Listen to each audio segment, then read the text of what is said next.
Les craintes des Japonais se font de plus en plus vives au sujet de l'impact des fuites radioactives qui s'échappent de la centrale de Fukushima. Ces marines distribuent des bouteilles d'eau dans les régions frappées par le tsunami, mais l'inquiétude va bien au-delà de cette vaste zone. À Tokyo, le gouvernement a fait marche arrière au sujet de l'eau, en assurant qu'elle était repassée sous la limite légale admise pour les bébés, après avoir dépassé ce seuil la veille. En revanche, pour les légumes et le lait cru provenant de la région de Fukushima, l'interdiction est maintenue, ce qui nourrit l'angoisse de certains.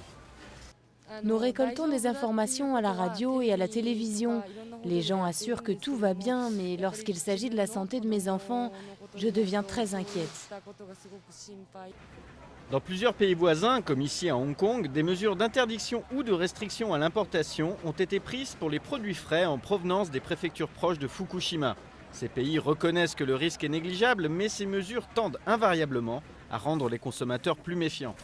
Les gens demandent si ces légumes ont été importés du Japon, je leur assure que ce n'est pas le cas.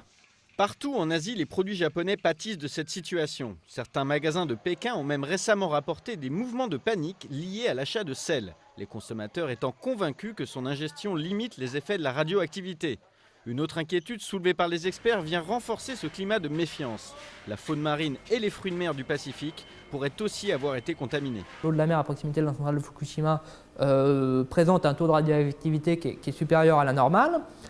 Donc il y a aussi par exemple la question des poissons qui doivent aussi faire l'objet de contrôles pour vérifier s'ils sont contaminés ou non.